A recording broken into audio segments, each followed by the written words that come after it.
Part 3 में आप सभी का स्वागत है। इसके पहले भी 2 वीडियो जहां पर हम लोगों ने इंट्रोडक्टरी पार्ट के बारे में बात किया, तलाक से संबंधित। दूसरे वीडियो में जो 2 बेसिक टाइप्स होते हैं डाइवोर्स के, जहां पे मैंने कॉन्टेस्टेड और म्यूचुअल डिवोर्स को आपको एक्सप्लेन किया था।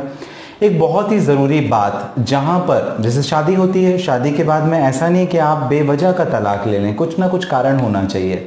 म्यूचुअल डाइवोर्स में भी कंपैटिबिलिटी इश्यूज होते हैं पार्टनर्स के बीच में, स्पाउस के बीच में।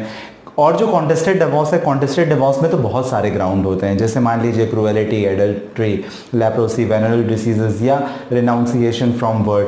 तो बहुत सारे जो ग्राउंड है उन्हीं में से कुछ आपको प्रूव करने पड़ेंगे, जो भी आपके केस का आधार है। अगर आप आधार प्रूफ नहीं करेंगे, ग्राउंड को प्रूफ कोर्ट के सामने नहीं करेंगे, तो तलाक मिलना मुश्किल है। तीसरा पार्ट है, इसमें हम लोग बात करेंगे इर्रिट्राइबल ब्रेकडाउन ऑफ मैरिज। इसका मतलब क्या होता है, इसका मतलब हम लोग ज़रा डिटेल में समझेंगे।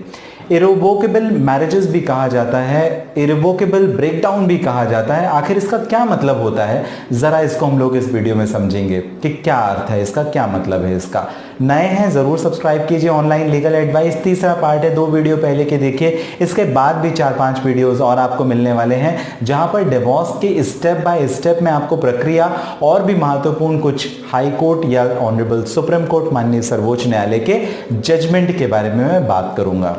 इर्रिट्राइवेबल ब्रेकडाउन का मतलब क्या होता है, जरा समझते हैं। इसका मतलब यह है कि जो कपल्स हैं, जो दोनों हस्बैंड वाइफ हैं, अब दोनों पीसफुली शांति से एक छत के नीचे नहीं रह सकते, और उनके बीच में अब इतनी ज़्यादा डिस्टर्बेंसेस आ गए हैं, इतने ज़्यादा डिस्प्यूट हो गए हैं कि अब वो एक हैप्पीली मैरिड हस्बैंड वाइफ के जैसे नहीं रह सकते। तो इसका आप मतलब समझ सकते हैं कि अब ये जो रिश्ता है वो आखिरी पड़ाव पे आ गया है कि आर या पार की लड़ाई होगी, या कि इधर या कि उधर, या कि रिश्ता बचेगा। और जब बचने ही वाला नहीं है, तो आप ये समझ लीजिए कि यही है इर्रिट्रेवेबल ब्रेकडाउन ऑफ मैरिज। अब दूसरी बात, ये पॉइंट कब पहुंचता है, मतलब आप इसको कैसे कहेंगे कि ये पॉइंट पहुंच गया है या आ गया है। ये एक मेंटल कॉन्सेप्ट है कुल मिलाकर के। आप किसे ऐसा समझेंगे कि वो थ्रेशोल्ड लेवल पार हो गया, मतलब मान लीजिए ये जो मेरे हाथ में एक पेन है, इस पेन को मैंने अपनी पूरी ताकत के साथ में ऊपर फेंका। कितना ऊपर तक जाएगा, हो सकता है ये 50 मीटर ऊपर जाए, 30 मीटर ऊपर जाए, या थोड़ा बहुत ऊपर नीचे, मेरी ताकत के ऊपर और किस फ्रिक्वेंसी के साथ मैंने ऊपर फेंका उसके ऊपर डिपेंड करता है। ऐसा ही होता है तलाक के केसेस में भी। जी हाँ, एक थ्रेशोल्ड लेवल होता है, मतलब एक ऐसा एक्सट्रीम पॉइंट, एक ऐसा लेवल जहां पर बर्दाश्त करना बिल्कुल बाहर हो जाए, हद से बाहर हो जाए, आप उसे समझ सकते हैं कि वही है थ्रेशोल्ड लेवल। जी हाँ, अब रिश्ता आपका नहीं चलने वाला। आप कोशिश भी करेंगे तो आपकी कोशिश नाकाम होगी और आपकी कोशिश फेल होगी, आपका रिश्ता क्योंकि अब चलने ही नहीं वाला। वही है थ्रेशोल्ड लेवल। मैंने अपनी ताकत नहीं लगाई, मैंने थोड़ा ऊपर अपने पेन को फेंका, थोड़ा और ऊपर यहां तक जाएगा, थोड़ा और ऊपर जाएगा, लेकिन एक लिमिट के बाद मैं अपनी पूरी ताकत के साथ में भी इस पेन को अगर ऊपर फेंकता हूं तो उसके ऊपर वो नहीं जा सकता। ऐसा ही पारिवारिक रिश्तों में भी होता है। आप कितनी भी कोशिश कर लें, एक पॉइंट ऐसा आता है जिसके बाद में आपका समझौता होना बहुत मुश्किल हो जाता है, और वो एक जो थ्रेशोल्ड लेवल है वहीं पर डिटरमाइन करना पड़ता है, आइदर दिस साइड और दैट साइड। शादी अब आपकी नहीं चलेगी, क्योंकि अगर आप ऐसे ही रहेंगे तो ऐसे ही लड़ाई झगड़ा आपके बीच में होता रहेगा, बात का विवाद बढ़ते जाएंगे। इससे ज़्यादा बेहतर है कि एक दूसरे को तकलीफ दिए बिना आप अपने रिश्ते को ख़त्म कर लें, वो है आपका थ्रेशोल्ड लेवल। जी हाँ, तो ऐसा ही कुछ है इर्रिवोकेबल मैरिज के साथ में भी, इर्रिवोकेबल ब्रेकअप के साथ में ही, कि यही एक लेवल है जहां पर आपको रिश्ता अपना खत्म करना है, और अब दोनों अपनी हैप्पीली जो मैरिड वाइफ है या लाइफ है उसे एंजॉय नहीं कर सकते, और अब इसके साथ दोनों एक साथ नहीं आगे बढ़ सकते। तो इस रिश्ते को खत्म ही करना पड़ेगा।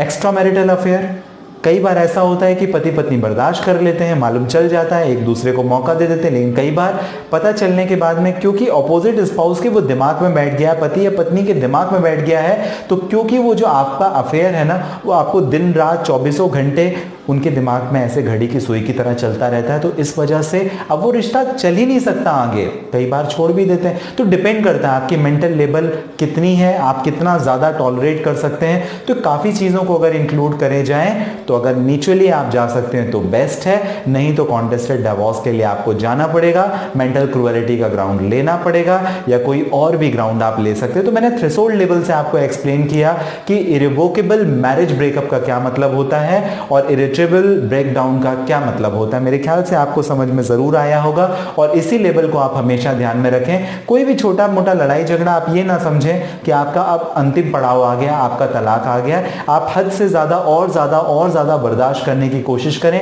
चीजों को ठीक करने की कोशिश करें, रिकाउंसिलिएशन करने की कोशिश करें, और जब तक आप रिकाउंसिल कर सकते हैं आपको करना चाहिए। मीडिएशन, सेटलमेंट, जो भी आप प्रोसेस में जाएं, आपको मध्यस्थता करके अपने मामले को समझौते या सुलह से शांत करना, ठीक करना चाहिए। बट उसके बावजूद वो एक्सट्रीम पोजीशन पे पहुंच जाए, आपका इरिटेबल ब्रेकडाउन की पोजीशन पे चला जाए, इरिवोकेबल मैरिज ब्रेकअप में चला जाए, तब ये आपको डिटरमाइन करना चाहिए कि अब रिश्ता नहीं चल सकता, अब तलाक। तो इरिटेबल ब्रेकडाउन का क्या मतलब है वो मैंने आपको बताने की कोशिश की, जहां पर पार्टी एक दूसरे के साथ, हस्बैंड वाइफ एक दूसरे के साथ आगे कंटिन्यू नहीं कर सकते और अंतिम उनके पास ऑप्शन जुडिशियल सेपरेशन, तलाक का ही मौजूद है। इसे हम लोग इरिटेबल ब्रेकडाउन भी कहते हैं। तलाक जाने से पहले एक और बात, अलग अलग रहना शुरू कर दें, थोड़ा एक दूसरे को स्पेस, थोड़ा एक दूसरे को समय दें। इससे आपका रिश्ता वापस से रिकाउंसिल हो सकता है, बच सकता है। गुस्से में कभी फैसला ना लें, वो गुस्से में लिया गया फैसला गलत साबित होगा। आपको ये जानकारी कैसी लगी मुझे ज़रूर कमेंट बॉक्स में मेंशन कीजिएगा। इरिटेबल ब्रेकडाउन से संबंधित या कि इरिवोकेबल मैरिज ब्रेकअप से संबंधित अगर जानकारी आपको पसंद आई हो, आगे वाले वीडियो भी ज़रूर देखिए, पीछे के जो वीडियोस है वो ज़रूर देखिए। आपको जो कंप्लीट मैं सीरीज बताने की कोशिश कर रहा हूँ ना तलाक से संबंधित, मैं आपको डिटेल में एक्सप्लेन करने की कुछ पॉइंट्स को कोशिश कर रहा हूँ, जिससे अगर आपको कुछ कॉन्सेप्ट क्लियर नहीं है तो वो कॉन्सेप्ट भी क्लियर हो जाए और आपको कुछ जानकारी ऐसे मिले जो आपके केस में महत्वपूर्ण भूमिका निभा सके। नए हैं ज़रूर सब्सक्राइब कीजिएगा, घंटी दबा करके ज़रूर आप लाइक कर दें, सब्सक्राइब कर दें। आपका अपना चैनल है। किसी अपॉइंटमेंट के लिए आपकी पर्सनल जानकारी या प्रॉब्लम से संबंधित बात करना चाहें, व्हाट्सएप नंबर इसी पर्पज़ के लिए दिया है। साथ ही इस वीडियो के डिस्क्रिप्शन में लिंक है जहां से अपॉइंटमेंट बुक करके भी आप बात कर सकते हैं। हमेशा की तरह कीमती और महत्वपूर्ण समय जो आप मुझे देते हैं, मैं हूं अशोक पांडे, धन्यवाद करता हूं आपका।